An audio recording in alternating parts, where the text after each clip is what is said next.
अस्सलाम वालेकुम सर जी। वालेकुम अस्सलाम मेरे प्यारे, क्या हाल है आपके? अल्लाह का शुक्र है सर, आप सुनाए। अल्लाह ताला का एहसान, अल्हम्दुलिल्लाह। आज हमने कंटिन्यू करना है वैसे तो अपना लेक्चर। कौन सा भला? टाइम डायलेशन का results special theory of relativity से रिलेटेड है। Special theory of relativity.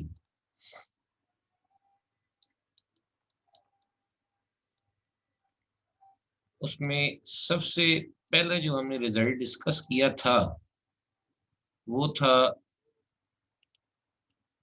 Length contraction.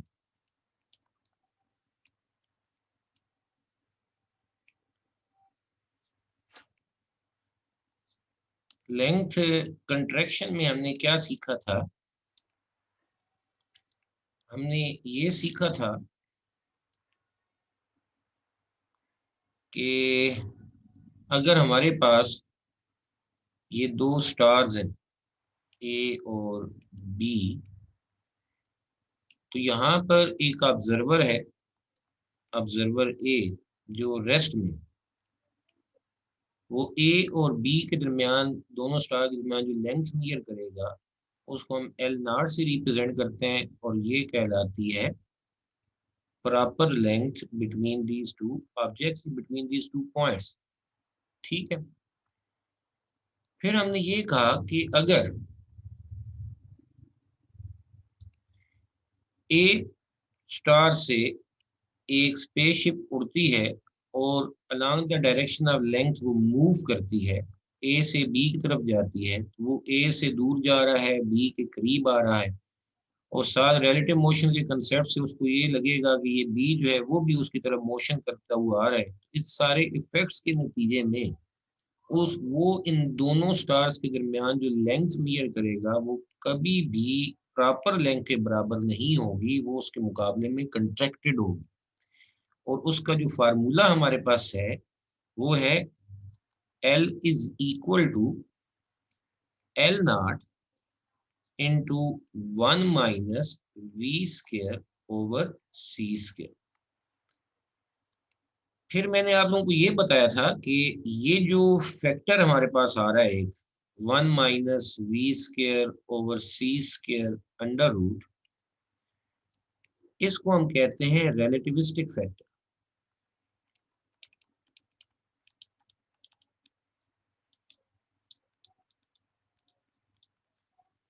और इसकी जरा अगर आप वैल्यू देखें तो वो हमारे पास क्या है कि 1 में से कुछ ना कुछ चीज माइनस हो रही है। इसमें v जो है वो, ये जो स्पेसशिप जा रही है उसके अंदर जो ऑब्जर्वर मौजूद है ये उसकी स्पीड है, c स्पीड ऑफ लाइट है। लेकिन जो कुछ भी है ये 1 में से माइनस हो रहा है, और फिर स्क्वायर रूट आने की वजह से दिस बिकम्स लेस देन 1, यानी ये 0 पॉइंट समथिंग होगा। मसलन अगर ये 0.1 है, इसको मैं 10 से मल्टीप्लाई करूं तो हमारे पास आंसर कम हो के क्या आ जाता है, 1 आ जाता है। अगर इस बात को आप सामने रखें, इस बात को अगर आप सामने रखें तो यहाँ पर जरा देखें कि ये 1 - v² लेस देन 1 है, लाइक 0.1। अगर प्रॉपर लेंथ हमारे पास 10 हो तो जो हमारे पास मूविंग ऑब्जर्वर जो इसकी लेंथ मेजर करेगा उसका आंसर क्या आ जाएगा, 1 आ जाएगा।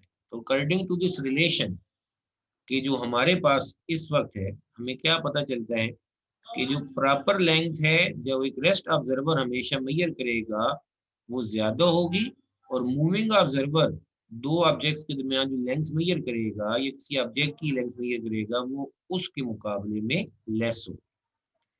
इसमें साथ फिर हमने ये पढ़ा था सॉरी, लास्ट लेक्चर में, कि हमारे पास ये प्रॉपर ये लेंथ कंट्रैक्शन उस वक्त ऑब्जर्व होती है when it is measured along the direction of the motion, यानी ए से बी की तरफ जब उड़ के जाएगा और इनकी लेंथ में ये करेगा तो तब हमारे पास ये लेंथ कंट्रैक्शन ऑब्जर्व होती है। लेकिन अगर वो मूव कर रहा है इस डायरेक्शन में लेकिन इन दोनों के परपेंडिकुलरली, तो फिर वो जो लेंथ मेजर होगी वो हमारे पास उसमें किसी किस्म का रिलेटिविस्टिक इफेक्ट यानी लेंथ कंट्रैक्शन वाला वो इफेक्ट वो हमारे सामने अपीयर नहीं होता। ये दो बातें मैंने आपसे कही थी कि आपने ऑब्जेक्टिव के लिए भी याद रखनी है। ये हमने लास्ट लेक्चर में ये पढ़ा था। साथ हमने इंट्रोडक्शन स्टार्ट किया था अपना इसके दूसरे रिजल्ट्स के बारे में, दूसरे रिजल्ट के बारे में, और वो दूसरा result of special theory of relativity क्या था? टाइम डायलेशन का था। डायलेशन का मतलब एक्सटेंड हो जाना, ठीक है। मैं इस बात को दोबारा यहाँ से स्टार्ट कर रहा हूँ और आपकी भरपूर तवज्जो चाहिए होगी।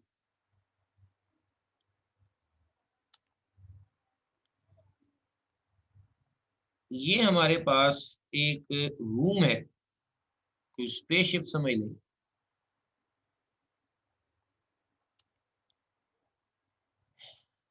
इसके अंदर हमारे पास यहाँ पर एक मिरर है,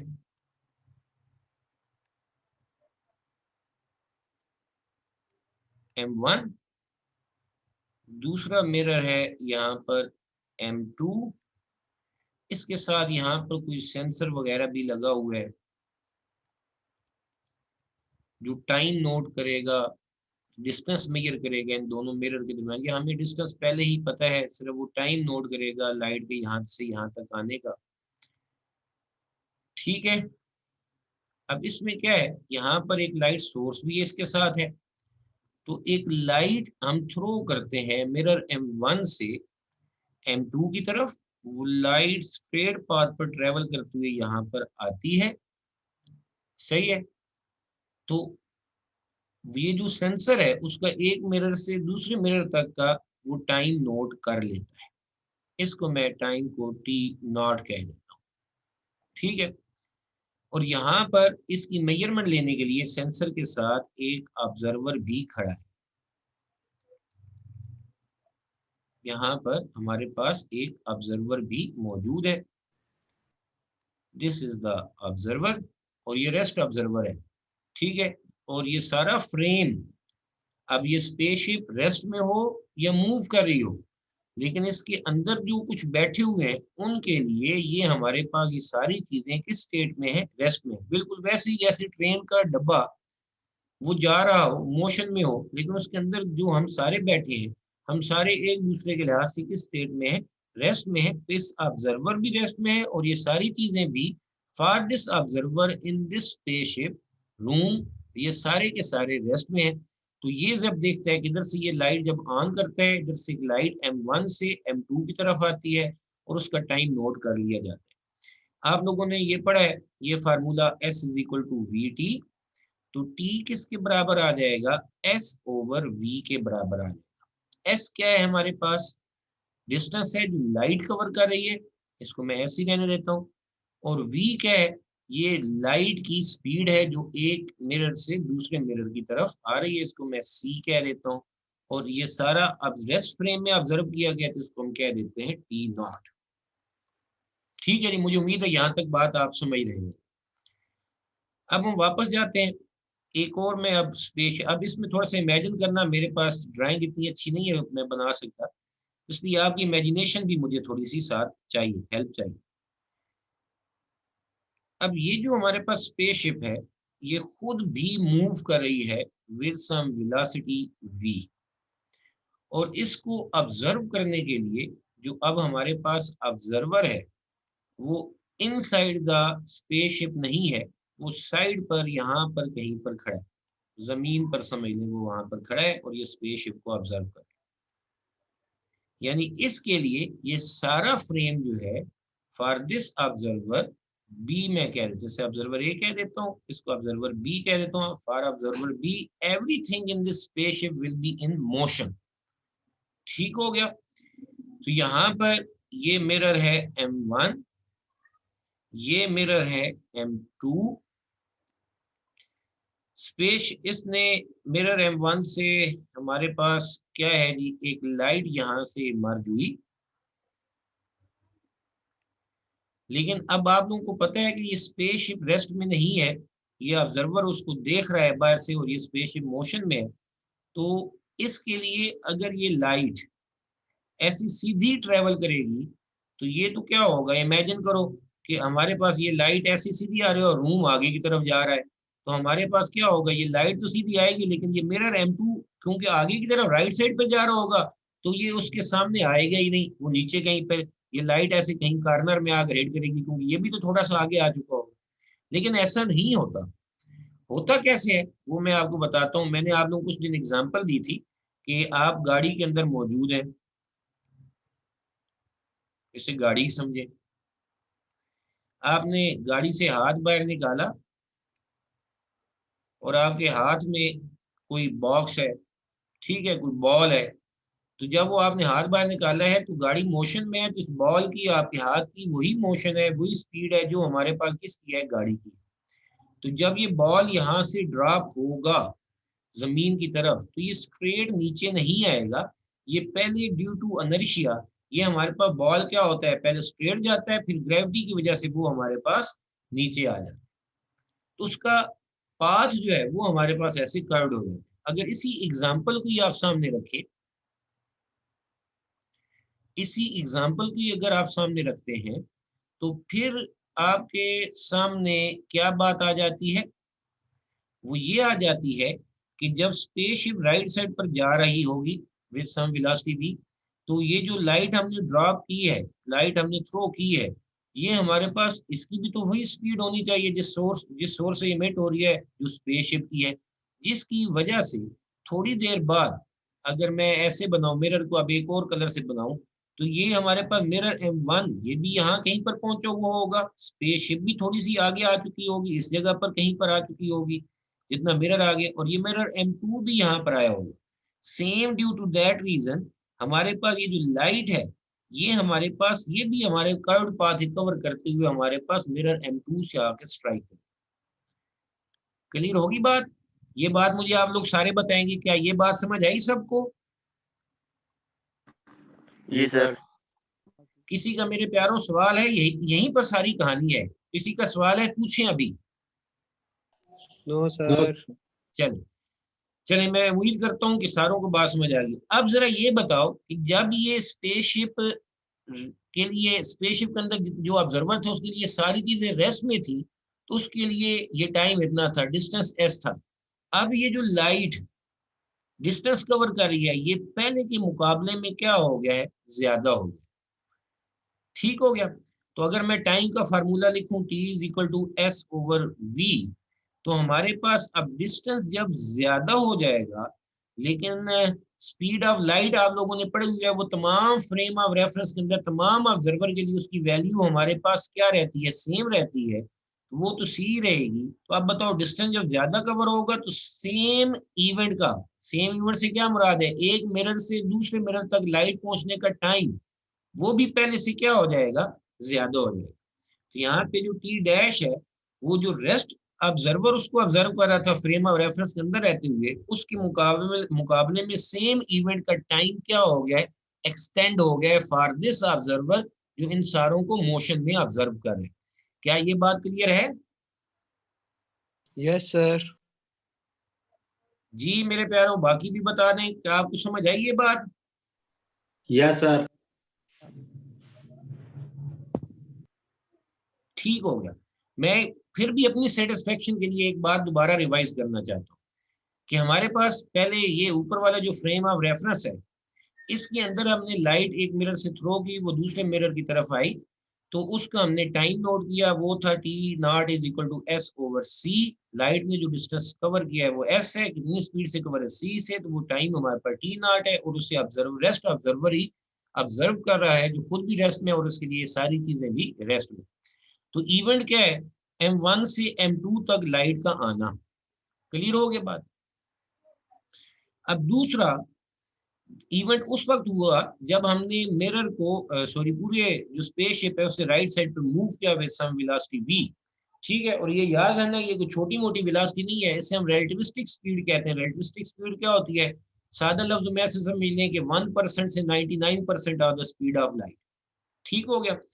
तो जब ये हमारे पास स्पेसशिप राइट साइड पर मूव करती है, तो हमारे पास उस वक्त इसके अंदर जो मिरर होंगे वो भी राइट साइड पे मूव कर रहे होंगे। तो हमने जब मिरर M1 से लाइट को थ्रो किया, तो उसके नीचे आने के लिए वो स्ट्रेट पाथ कवर नहीं करेगी, बल्कि वो क्या करेगी, अब हमारे पास कर्व पाथ कवर करेगी, और तब भी वो आगे नीचे वाले मिरर को हिट करेगी, क्योंकि मिरर और ये पूरी स्पेसशिप ये खुद भी तो क्या यहाँ पर मूव कर चुके हैं, थोड़ा सा राइट साइड पर शिफ्ट कर चुके हैं। तो अब जो लाइट डिस्टेंस कवर कर रही है बिटवीन द टू मिरर वो रिलेटिवली पहले के मुकाबले में क्या हो गया है, ज्यादा हो गया।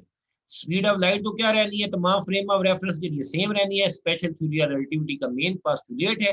तो इसका मतलब ये हुआ ज्यादा लाइट ने डिस्टेंस जब कवर करना है विद द सेम स्पीड, तो उसे टाइम भी क्या लगेगा, सेम इवेंट परफॉर्म करेंगे करने के लिए।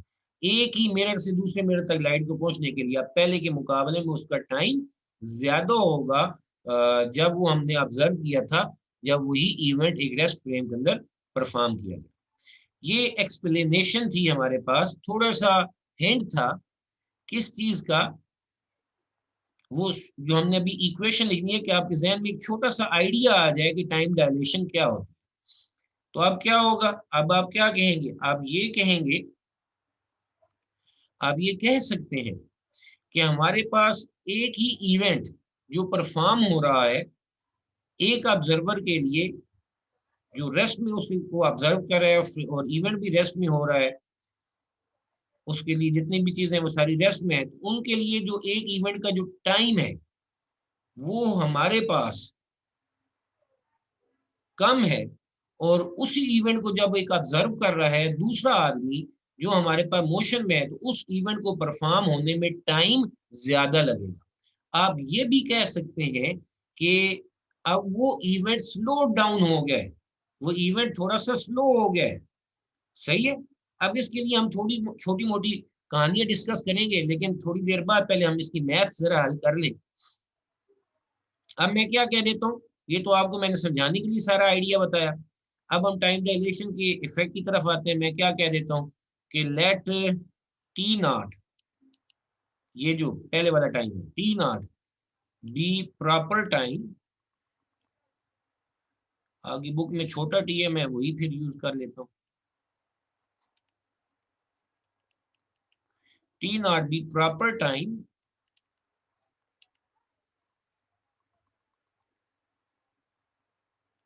of an event when observed by rest observer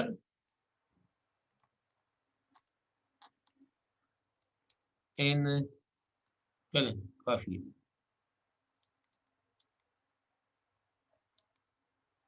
ठीक है जी। लेट, अब मैं क्या कह देता हूँ, टी क्या है, T B time of same event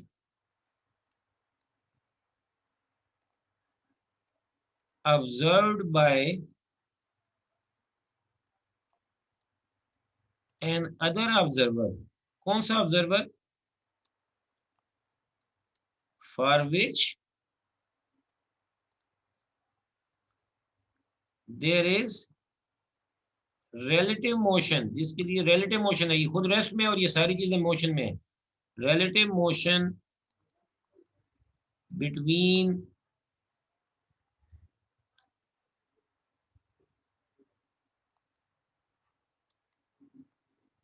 him or her with respect to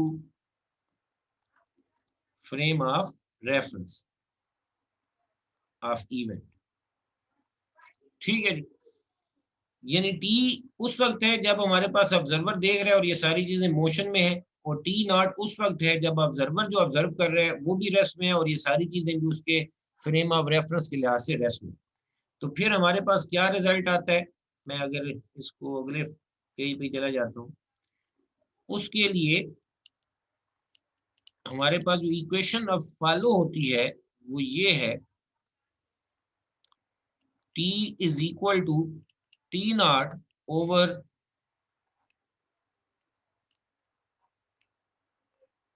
one minus we square over C square. ठीक है। अब इसको मेरा सोना जरा गौर से देखो, मसलन टी नॉट की जगह पर अगर 10 सेकंड टाइम हो और नीचे 1 minus we square over C square under root, ये मैंने आप लोगों को बताया ये लेस देन 1 है, ये 0.1 अगर आ जाए तो इन दोनों को जब डिवाइड करेंगे, 10 को लेस देन 1 वैल्यू से मैं डिवाइड करूंगा तो ये कम नहीं होगा आंसर, ये क्या हो जाएगा, ज्यादा हो। यानी एक इवेंट जो 10 सेकंड में परफॉर्म हो रहा था दूसरे मूविंग ऑब्जर्वर के लिए वही इवेंट कितनी देर में परफॉर्म होगा, 100 सेकंड में परफॉर्म होगा।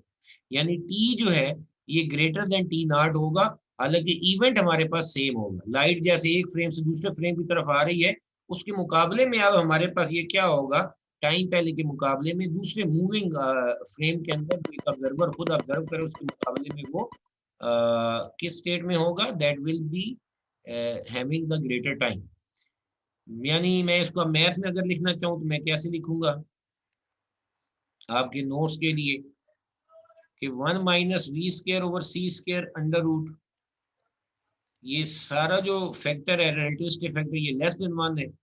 इसका मतलब है जब टी नॉट को मैं लेस देन 1 वैल्यू से डिवाइड करूंगा तो लेफ्ट साइड पर जो आंसर है टी वो हमारे पास टी नॉट के मुकाबले में ज्यादा हो। तो दिस इज द मैथ। हाँ भाई क्लियर होगी ये बात? Yes sir. ये मैथ समझ में आ गई ना यस सब? सर। चले जी, अगर ये बात समझ आ गई तो फिर मैं आगे जरा बढ़ता हूँ, अब आपके साथ थोड़ा सा डिस्कशन करता हूँ।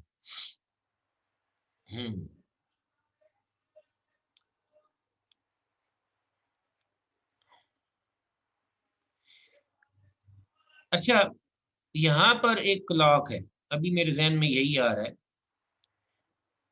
और ये क्लॉक अभी स्टॉप वॉच समझ लें, ये ऐसे 1 सेकंड वाली क्लॉक है, टिक ऑफ द टाइम। इसके बाद यहाँ पर 1 सेकंड हो जाएगा, फिर 2 हो जाएगा, 3 हो जाएगा, 4, यानी ये उसकी जो सेकंड हैंड है वो हमारे पास मोशन में। यहाँ पर एक ऑब्जर्वर जो है वो रेस्ट में इसको ऑब्जर्व कर रहे हैं, ये खुद भी रेस्ट में है, क्लॉक भी रेस्ट में है, ऑब्जर्वर ए भी ये रेस्ट में है, ठीक है। और दूसरा, अब ये ऑब्जर्वर है बी, ये किसी रॉकेट पे बैठ के ये उड़ के जा रहा है, ठीक है, और ये रिलेटिविस्टिक स्पीड से ट्रेवल कर रहा है, 1/10 of the speed of light पे फॉर एग्जांपल ट्रेवल कर रहा है। ये भी इस घड़ी को देख रहा है, बड़ा मॉडर्न दौर है। तो ऑब्जर्वर ए के लिए ये जो हमारे पास घड़ी है इसकी जो टिक हो रही है, एक टिक से अगली टिक तक, 0 सेकंड से 1 सेकंड तक वो जो टिक है वो अगर ऐसे है, मैं मतलब बोलता हूँ टिक टिक टिक टिक, लेकिन ये जो ऑब्जर्वर बी है जब इसी घड़ी को ये ऑब्जर्व करेगा, इसकी मोशन को सुनेगा, क्या इसके लिए ये ऐसे ही इतने ही टाइम से हमारे पास एक एक सेकंड हो रहा होगा, ज्यादा फास्ट हो रहा होगा, टिक टिक टिक टिक हो रहा होगा, या स्लो हो रहा होगा, टिक टिक टिक, ऐसे? बताओ भाई, आप लोगों ने मुझे शुगर लगा दिया। स्लो हो रहा होगा सर। हाँ भी कोई और भी बताओ। स्लो हो रहा। हाँ जी, स्लो हो रहा होगा सर। स्लो हो रहा होगा। चले, 2-3 ने कह दिया, शुक्रिया। अब आप लोग बिल्कुल सही कह रहे हैं। स्लो होगा सर। हाँ बिल्कुल सही आदिल आपने भी कहा कि यहाँ पर तो किसी किस्म की रिलेटिविस्टिक मोशन नहीं है, तो वो जब उसको देखता है उसकी नॉर्मल वो जो नीडल है वो हमारे पास मोशन में आती है। यहाँ पर मैं अपने हाथ से करता हूँ, टिक टिक टिक टिक, लेकिन एक टिक से अगली टिक तक ये इवेंट है। जो मूविंग ऑब्जर्वर है जिसकी अब हमारे पास उसके लिहाज से रिलेटिविस्टिक मोशन हो रही है, मैंने पहले एग्जांपल दी थी उसमें फ्रेम ऑफ रेफरेंस मोशन में था स्पेसशिप, ठीक है। इवेंट जो ऑब्जर्व करने वाला था ऑब्जर्वर भी वो रेस्ट में था। अब इस केस में क्या है, वो घड़ी या इवेंट जहां पर हो रहा है वो रेस्ट में है, और हमारा जो ऑब्जर्वर है वो रिलेटिविस्टिकली मोशन में है। मकसद तो क्या है कि उस इवेंट और इसके दरमियान रिलेटिविस्टिक मोशन, ठीक है, जिसकी वजह से ये जो हमारे पास घड़ी है अब इसके लिए वो क्या हो जाएगी, स्लो डाउन हो जाएगी। जो हमारा आम वाला ऑब्जर्वर है जो रेस्ट में है, जो सामने घड़ी के बैठा हुआ है, वो जब उसको ऑब्जर्व करता है तो उसके लिए 1 मिनट अगर इतने टाइम में पूरा हो गया, इतने टाइम में जितने हाथ में मैंने अपने हाथ को घुमाया, लेकिन जो ऑब्जर्वर भी है वो इस मेरे हाथ को ऑब्जर्व कर रहा होगा, फॉर एग्जांपल घड़ी की वो नीडल है मेरा हाथ, तो उसको ऑब्जर्व करेगा, लेकिन उसके लिए यही इवेंट ऐसे स्लो परफॉर्म हो रहा होगा।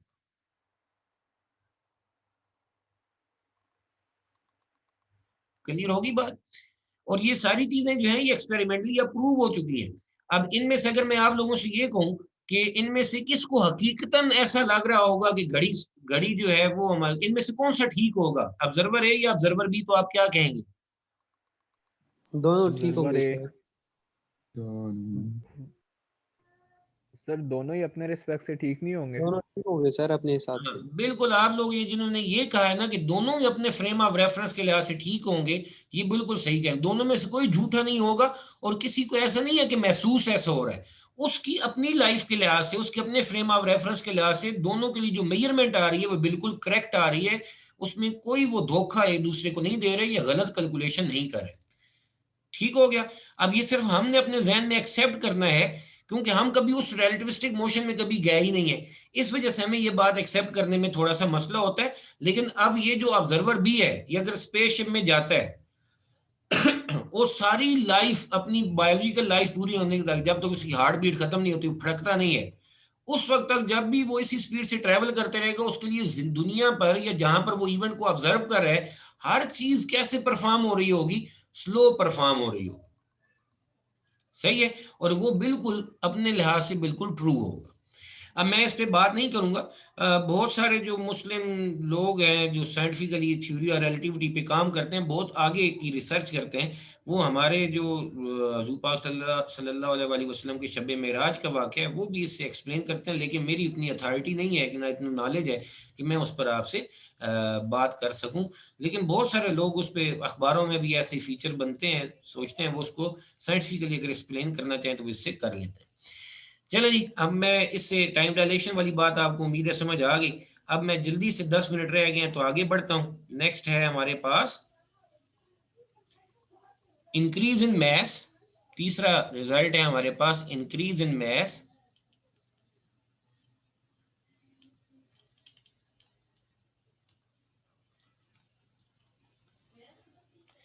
या पहले वाली बुक में इसके लिए लफ्ज यूज होता था मैस वेरिएशन। ठीक है, इस पे मैं कोई भी बात नहीं करूंगा, हम सादा सही कहते हैं और ये साइंटिफिकली अप्रूव हो चुके हैं। मसलन मेरे जो एमएससी में टीचर थे, उन्होंने मुझे हमें उस वक्त बताया था, हम उनकी बात पे ट्रस्ट करते हैं और आप आगे मेरी बात पे उम्मीद है ट्रस्ट करेंगे। वो कह रहे थे कि हम सारी लेबॉर्टरीज में रिसर्च कर रहे थे और हम एक्सेलरेट कर रहे थे प्रोटॉन को ना मैग्नेटिक एक्सेलरेटर्स के जरिए, इलेक्ट्रिक और मैग्नेटिक एक्सेलरेटर से electric field magnetic field apply करके प्रोटॉन न्यूट्रॉन वगैरह को ऐसे एक्सेलरेट किया जाता है। तो हम एक सर्टेन स्पीड हासिल करना चाहते थे, लेकिन वो कहते थे कि हम उस स्पीड के करीब ही जैसे पहुंचने वाले होते थे तो अचानक स्पीड बढ़ने की बजाय हमारे पास क्या हो जाता था, उसका स्पीड या मोमेंटम जो है वो कम होना शुरू हो जाता था। तो हम ये समझ नहीं आ रही थी कि ये क्या है। हम हालांकि मैग्नेटिक फील्ड भी इंक्रीज करके देखा तब भी ऐसा नहीं होता, बल्कि वो पहले ही उससे वो क्या होता है, एक सर्टेन स्पीड पे जाने के बाद उसका मैस कम होने के बजाय ज्यादा होना शुरू हो जाता था। तो फिर सोचने के बाद इसी नतीजे पर पहुंचे और उसकी वजह क्या है कि एक सर्टेन स्पीड पर जाकर उस पर रिलेटिविस्टिक इफेक्ट्स अपीयर होना, प्रोमिनेंट होना, मौजूद तो पहले भी होते हैं, प्रोमिनेंट होना शुरू हो जाते हैं, जिसकी वजह से हमारे पास क्या हो जाता है, उस प्रोटॉन का जो मैस है, वो उसकी जो एनर्जी उसको मिल रही होती है वो कन्वर्ट होना शुरू हो जाती है मैस में, और मैस हमारे पास इंक्रीज होना शुरू हो जाता है। तो अब ये जो इंक्रीज इन मैस है ये भी ऐसी है कि अगर ये हमारे पास एक ऑब्जेक्ट है, ये पहले रेस्ट में है, तो इस वक्त इसका मैं मैस मेजर करता हूं किसी तराजू के जरिए, तो हमारे पास वो जो उसका मैस आता है इस पर, वो हमारे पास क्या कहलाएगा, वो इसका प्रॉपर मैस कहलाएगा। क्लियर होगी बात। लेकिन उसके बाद अगर यही हमारे पास ऑब्जेक्ट ट्रेवल करे विद सम स्पीड, तो फिर इसका जो मैस है दैट डज नॉट, अगेन शर्त वही है कि ये ना हो कि आप ये कहेंगे डेली लाइफ के अंदर 10 मीटर पर सेकंड या 100 मीटर पर सेकंड भी अगर मैं बना दूं और उससे इसको ट्रेवल कर रहे हो, तो इसमें भी मैस में इंक्रीज आ सकता है, लेकिन वो इतना कम होगा कि हम उसे ऑब्जर्व ही नहीं कर सकते।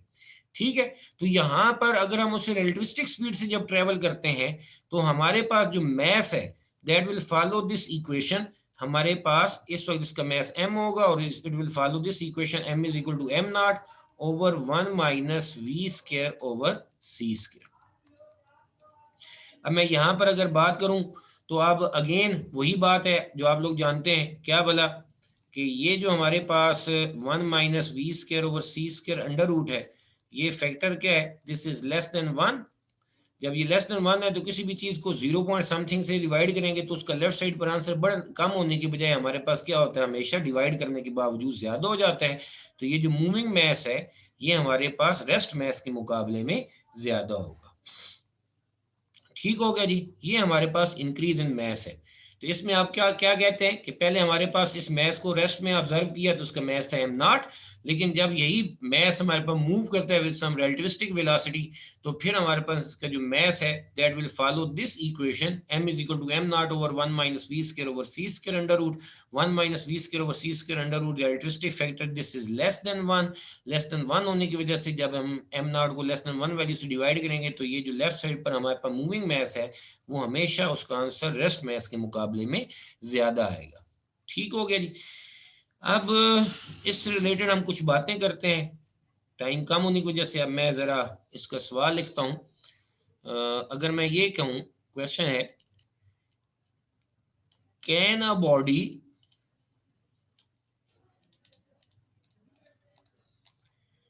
Travel with speed of light, क्या कोई बॉडी स्पीड ऑफ लाइट से ट्रेवल कर सकता है, ये अब हमारे पास क्वेश्चन है। आंसर तो हम आगे लाइन में लिखते हैं, मैं पहले अगर एक्सप्लेन करूं, ये मैथ लिखूं,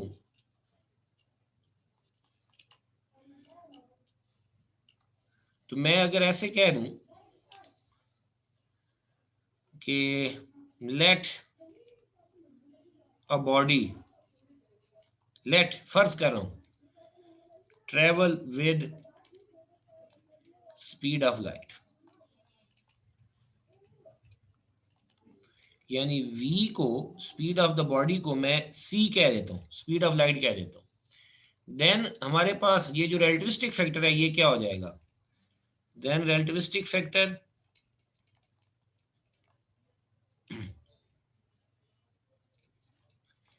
रिलेटिविस्टिक फैक्टर कौन सा, 1 minus we square over C square under root, ये भला क्या हो जाएगा, becomes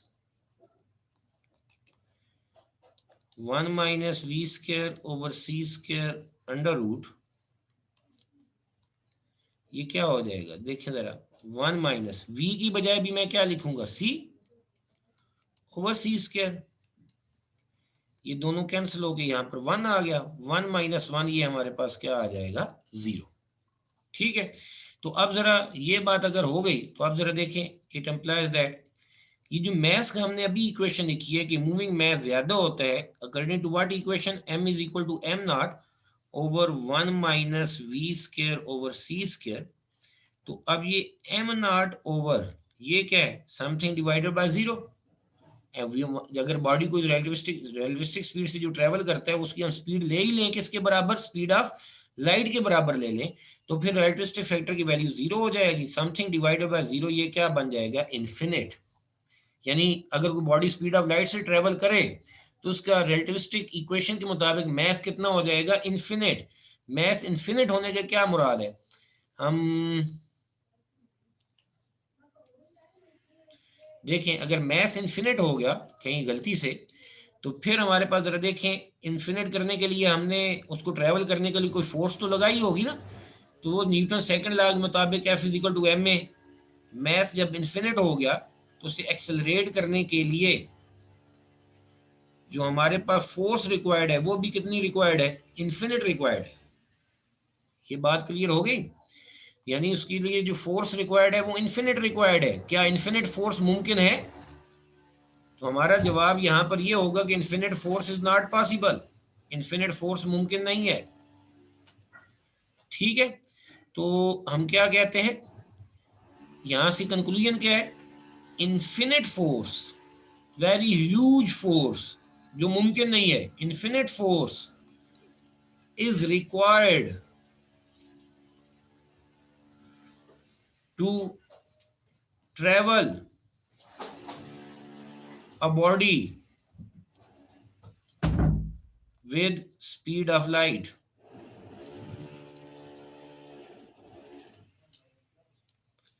which is not possible। ये मुमकिन ही नहीं है कि इन्फिनिट फोर्स हमारे पास हो। जिसका मतलब है जो चीज हमें चाहिए एक बॉडी को स्पीड ऑफ लाइट से ट्रेवल करने के लिए फोर्स, वो हमारे पास मौजूद ही ना हो तो फिर वो बॉडी स्पीड ऑफ लाइट से ट्रेवल नहीं कर सकता. So a body can not travel with speed of light. ठीक है, तो हमारा आंसर यहां पर फिर क्या बना? हमारा आंसर बना no, a body can not travel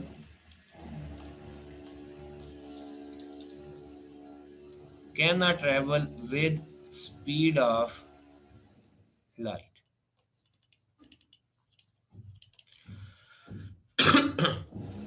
ये बात क्लियर हो गई ना?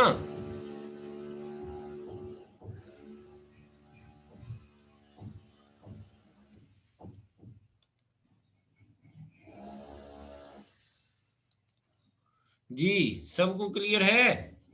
ये बात समझ आ गई? Yes sir. चलें, अब जरा टाइम मुझे बताएं कितना टाइम Yes, sir. रह गया है? 1 मिनट रह गया है सर. 1 मिनट रह गया है. चलो आप लोग